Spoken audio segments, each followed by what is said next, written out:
Caleidoscopio azul de Gabriela Mesa Bota. Aquella mañana se despertó con el suave perfume de las azucenas. Sintió que la brisa del alba le traía nuevamente ese aroma que tanto disfrutaba cuando los días primaverales habitaban la vieja casona familiar. Supo, a través de la luz tenue que entraba por la ventana, que la aurora se hacía anunciar. Debía retomar su rutina, un lugar común para todos sus despertares, una habitación olvidada que servía de cárcel pero también de refugio. Abrió los ojos lentamente, esperando que su proyección distorsionara aquella imagen única registrada en su memoria. Pero nada había sufrido cambios. Cada rincón de esa caverna que lo alejaba del resto de la civilización estaba en su sitio. No pudo evitar sentirse nuevamente lejano, pobre, solitario, desolado. Hoy debía ser sábado, pensó. Esos días eran sus preferidos.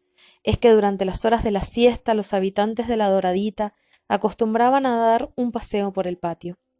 A eso de las 4 comenzaba a escucharse el susurro ronco de los adultos mientras murmuraban los chismes traídos del pueblo y los gritos agudos y risas contagiosas de los más pequeños. Parecía que solo estos últimos disfrutaban del momento.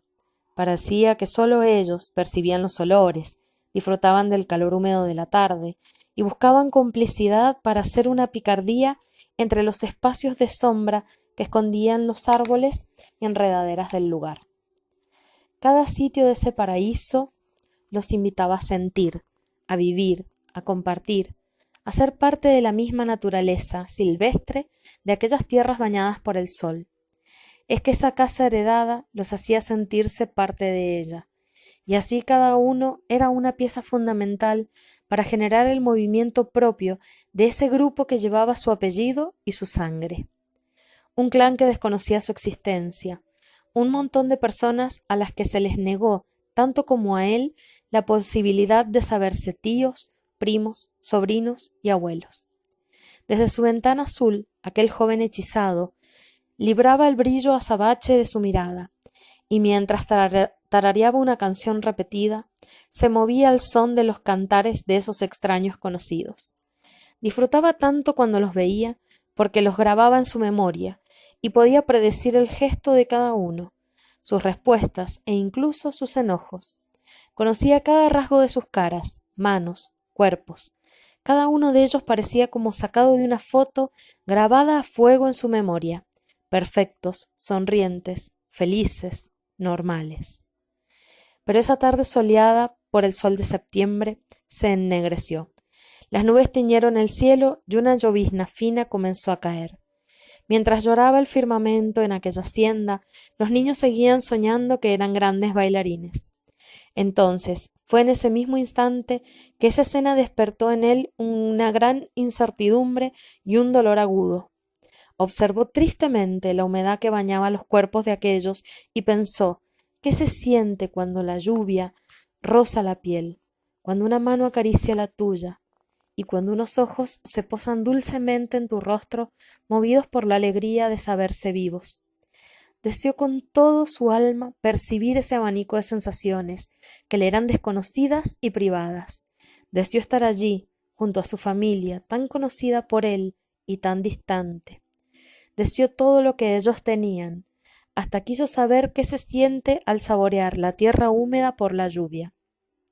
Fue allí cuando recordó unas palabras que leídas en aquel entonces le resultaron vacías, cuando las halló escondidas en un libro viejo que había encontrado olvidado en un ropero de aquella habitación forastera. Las recordó y las recitó a gritos porque su memoria las había guardado. Retumbaban entre las paredes de aquel claustro oscuro, pero ahora tomaban forma, se transformaban en una revelación. Yo sueño que estoy aquí, de estas prisiones cargado, y soñé que en otro estado más lisonjero me vi. ¿Qué es la vida? Un frenesí. ¿Qué es la vida? Una ilusión, una sombra, una ficción, y el mayor bien es pequeño, que toda la vida es sueño, y los sueños, sueños son. Estas palabras le anunciaron una realidad que ya sabía pero no reconocía, y sumadas a aquel deseo irrefrenable de sentir, despertaron un recuerdo que estaba escondido en su mente. Él había sido traído a esta casa cuando era un niño, y por razones desconocidas e incomprensibles a su mente inocente, se lo había condenado a ese calabozo. Su madre había muerto, cuando el alumbramiento de su único hijo varón solo trajo penumbras. Él había sido criado por sus hermanas, porque su padre vivía para trabajar la tierra y llegaba cansado a casa, escapando de la tristeza que le seguía los pasos. Observó diariamente las labores femeninas de la casa y aprendió gustoso a ayudar a sus hermanas y sirvientes. Nada había de malo en aquel pequeño que disfrutaba de la compañía de quienes se quedaban en la hacienda, mientras los hombres salían a domar, negociar, cultivar el campo. Todo parecía transcurrir con normalidad para aquel niño que, privado de las caricias de su madre, disfrutaba de la naturalidad de sentirse diferente. Hasta que un día, mientras jugaba en el jardín trasero de aquella casona, escuchó la voz tronante de su tío, que le decía a su padre las palabras más crueles que un niño pudiera escuchar. Francisco, si yo hubiera tenido un hijo como el tuyo, lo hubiese matado. Es una vergüenza para la familia. Después de ese día, nada fue igual. Sus sueños de libertad se convirtieron en pesadillas persecutorias y recurrentes. Esos dichos retumbaron en sus oídos y el miedo invadió todo su cuerpito de niño. ¿Es que su padre sería capaz de ejecutar el designio de aquel hombre cruel? ¿Es que su padre olvidaría el amor sanguíneo y se animaría a borrar la mancha familiar? Por las noches no dormía por el temor de que se llevara a cabo el maleficio anunciado, pero no hizo falta temblar por mucho tiempo, porque 2 mañanas siguientes a las de aquel trágico día, su padre dejó de correr y avanzó en dirección a la tristeza. Se paró frente a ella, la miró con los ojos húmedos por la incertidumbre y la abrazó para dejarse morir. Ya no peleó más contra los años, contra la soledad, contra la intransigencia de la época. Y los hijos quedaron sin padres, y los sirvientes sin amos, y la casa fue heredada por aquel hombre soberbio de voz tronante, y los pasillos se llenaron de pasos desconocidos, y su destino se apagó en un instante, como si el soplido de unos labios gruesos con olor a tabaco borrara la llama de una vela que estaba destinada a consumirse. Ahora sí recordaba cómo las manos de aquel hombre trueno lo tironearon hasta el encierro, y con una gran cadena que despedía olor envejecido, le cerraron las puertas a ese niño con voz dulce y sueño de muñecas. Ahora sí los recuerdos, cual formas vivientes, danzaban dándole colores a los muros oscuros.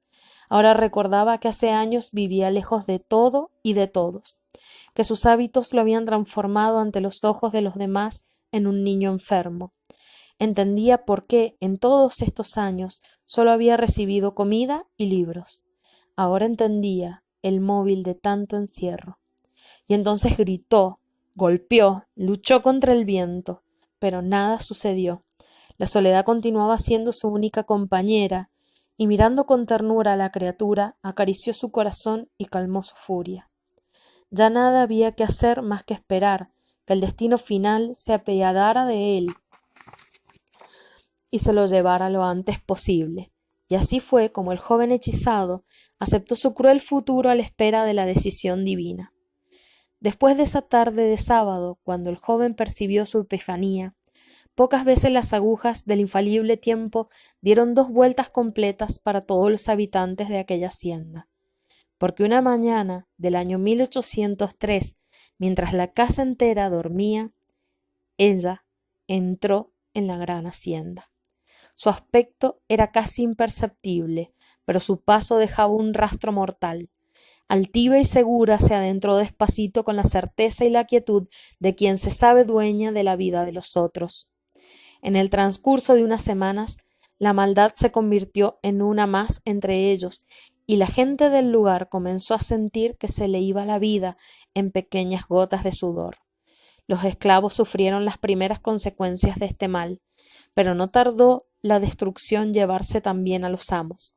Los escalofríos invadieron sus cuerpos y una fiebre elevada los hizo casi desvanecer. Luego llegaron las náuseas y los vómitos, hasta que finalmente las marcas en su piel hicieron que la gente del lugar entendiera que la muerte había llegado para quedarse. De las llagas salía una secreción viscosa, amarillenta, con un olor pestilente. El médico del pueblo más cercano la llamaba pus. Este era el estadio más elevado y desesperante de este mal que hasta el especialista desconocía. Nada se podía hacer para calmar la sensación de muerte que sentían los que la padecían. Nada se podía hacer para evitar que se propagara. Todos estaban aterrorizados. No era raro oír gente que, encerrada en sus habitaciones, pronunciara sortilegios incomprensibles. No era extraño oler fragancias de hierbas mezcladas quemadas con brasas en las hogueras.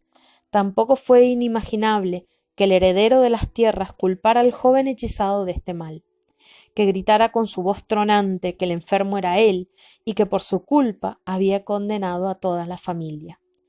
Pero la muerte no entiende de mezquindades ni de necedades y se llevó a todos, menos al joven prisionero. Entonces el silencio se apoderó de la casa durante días y noches, y movido por el hambre finalmente decidió violar su encierro y romper las cadenas que lo separaban del mundo. Tras cruzar el umbral de esa prisión, la escena fue apocalíptica. Cuerpos en estados de putrefacción, regados por el suelo, transformaban el aire en un espeso mar caliente y fétido. Ni un rasgo reconocía en sus rostros, aunque alguna vez los hubiese visto desde lejos. Ya no se podía distinguir entre los blancos y los negros, entre los adinerados y los siervos.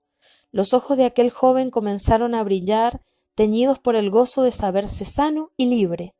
Una sonrisa tenue se dibujó en su rostro, porque comprendió que su celda había sido su guarida, que su encierro había sido su salvación y que la intolerancia de los demás a lo diferente lo había redimido a él y los había castigado a ellos.